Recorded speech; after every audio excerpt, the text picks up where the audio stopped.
नमस्कार, आप देख रहे हैं नेक्स्ट 9 लाइफ और मेरा नाम है अंकिता मिश्रा। आज के प्रोग्राम में एक बार फिर से बात करते हैं दिल्ली में हुए उस जघन्य अपराध की जिसके 6 चेहरे हैं।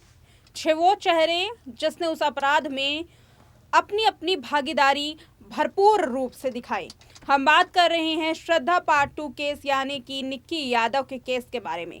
निक्की यादव के केस के बारे में जैसे जैसे पुलिस तफ्तीश कर रही है, उस गहराई के साथ जिस तरीके से छानबीन कर रही है, वैसे ही इस केस के कई परतें खुलती हुई नजर आ रही हैं।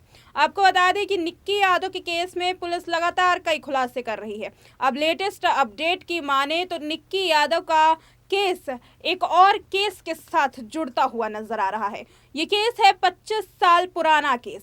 1997 में ऐसा क्या हुआ था जिसके तार अब निक्की यादव के केस से जोड़े जा रहे हैं। आज के प्रोग्राम में इस बात पर करेंगे चर्चा।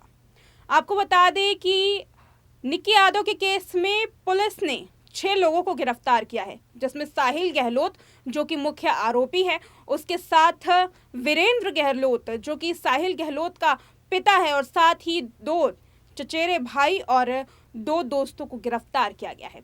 जब पुलिस ने इन लोगों से पूछताछ की तो पता चला कि वीरेंद्र गहलोत पर भी एक ऐसा ही मुकदमा दर्ज है। ये मुकदमा 1997 का है, जब निक्की यादव जैसा ही अपराध किया था। दरअसल 1997 में वीरेंद्र गहलोत पर जान लेने का मामला दर्ज किया गया था। दरअसल उस वक्त गांव में आपसी रंजिश के कारण एक शख्स पर लाठी डंडों की बरसात की थी वीरेंद्र गहलोत ने, जिसकी वजह से उसकी जान चली गई। इस मामले में वीरेंद्र जेल भी जा चुका था, मगर उसे बाद में बरी कर दिया गया। दरअसल निचली अदालत ने वीरेंद्र गहलोत को सज़ा सुनाई, मगर जब हाई कोर्ट में अपील की गई तो वीरेंद्र गहलोत को बरी कर दिया गया।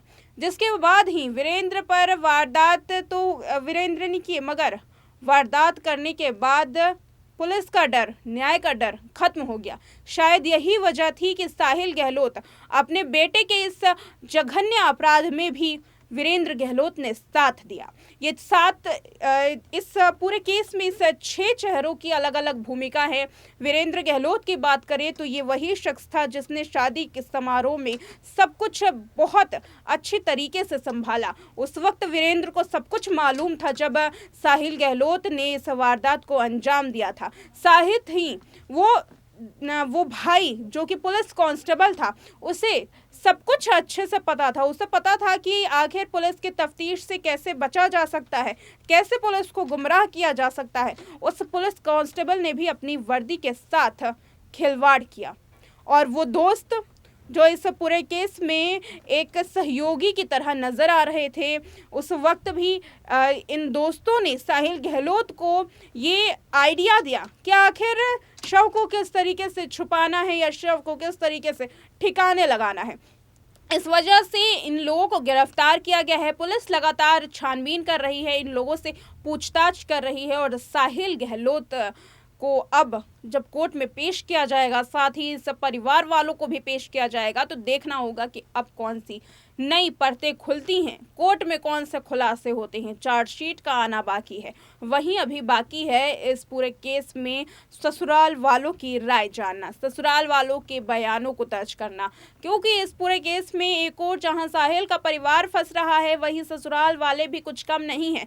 ससुराल वालों के ऊपर भी सवालिया निशान खड़े होते हैं। दरअसल सूत्रों की मानी तो ऐसा पता चल रहा है कि साहिल गहलोत के मामले में पत्नी को, यानी कि उसकी पत्नी जिसके साथ उसकी दूसरी शादी हुई, उसे सब कुछ पता था, लेकिन उस महिला ने फिर भी साहिल के साथ शादी करने के लिए मना नहीं किया। आखिर इसकी वजह क्या रही? क्या उस पर किसी तरीके का दबाव डाला गया था? ये बात भी पुलिस इस तरीके से भी छानबीन कर रही है। वही आपको बता दें कि इन लोगों की प्लानिंग तब शुरू हुई जब साहिल गहलोत की शादी रचाने का फैसला लिया गया। उसके बाद से ही परिवार ये चाहता था कि साहिल उससे छुटकारा पाले। हालांकि साहिल की ऐसी कोई मंशा नहीं थी, मगर परिवार के दबाव में साहिल ने उस जघन्य अपराध को करना सही समझा। उस वक्त इन लोगों की प्लानिंग ये थी कि पहले निक्की यादव को भगाने के बहाने से टूर पर ले जाएगा साहिल, जैसा कि साहिल ने किया भी। साहिल ने गोवा जाने के नाम पर फ्लाइट की टिकट कटवाई मगर नहीं मिली, आनंद विहार बस अड्डे के चक्कर लगाए, उसके बाद कश्मीरी गेट बस अड्डे के चक्कर लगाए। दरअसल प्लान का ये हिस्सा था। अब ये बात सामने आ रही है कि ना केवल उसे टूर पर ले जाना ही प्लान का हिस्सा था, बल्कि इस पूरे मामले में उससे छुटकारा पाने के लिए प्लानिंग तो ये की गई थी कि टूर के दौरान ही गाड़ी से साहिल गहलोत निक्की यादव को धक्का दे देगा, मगर साहिल इस पूरे प्लान में कामयाबी नहीं पा पाया और निक्की यादव को गाड़ी से धक्का नहीं दे पाया। इसीलिए उसने एक केबल तार से निक्की यादव का गला घोट दिया।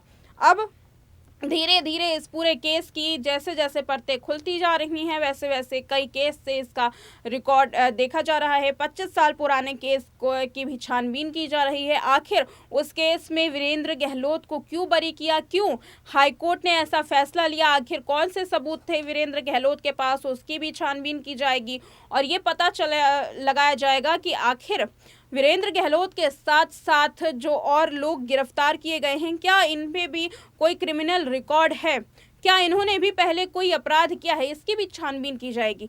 मगर अभी साफ नजर आ रहा है कि 25 साल पुराना केस एक बार फिर से खुलने वाला है, उसकी फाइल एक बार फिर से खोली जाएगी, तफ्तीश की जाएगी और उम्मीद ये जताई जा रही है कि 25 साल पहले जो न्याय उस परिवार वालों को नहीं मिला, अब वो न्याय निक्की यादव के केस के जरिए मिल सकता है। देखना होगा इस पूरे केस में कि कब इन लोगों की पेशी की जाती है और निक्की यादव के केस में साहिल गहलोत के साथ साथ पिता वीरेंद्र गहलोत, दो चचेरे भाई, दो दोस्तों को कब सख्त से सख्त सजा दी जाएगी। फिलहाल इस रिपोर्ट में इतना ही। देखते रहिए नेक्स्ट 9 लाइव। निक्की यादव के केस में अब तक के जितने भी खुलासे हुए वो सारी रिपोर्ट हमने आज के प्रोग्राम के जरिए आपको देने की कोशिश की है। इस रिपोर्ट के जरिए हमने आपको बताया कि कैसे निक्की यादव के केस में परिवार शामिल हुआ, परिवार से ये 6 चेहरे इस निक्की केस के न केवल साजिश करता हैं बल्कि इसको अंजाम भी इन 6 लोगों ने किस तरीके से दिया, इस बारे में हमने आपको इस प्रोग्राम में बताया। अब देखना यह है कि कब इस पूरे केस की चार्जशीट दाखिल की जाती है और कोर्ट इस पर क्या फैसला लेता है। अभी फिलहाल इस पूरे केस की सुनवाई द्वारिका के कोर्ट में चल रही है। देखना होगा कि डिस्ट्रिक्ट कोर्ट इस पर कौन सा एक्शन लेता है और साहिल गहलोत के साथ वीरेंद्र गहलोत को कौन सी सज़ा मुकर्रर की जाती है। फिलहाल आपका इस पूरे केस पर क्या कहना है, कमेंट सेक्शन में अपनी राय ज़रूर दें।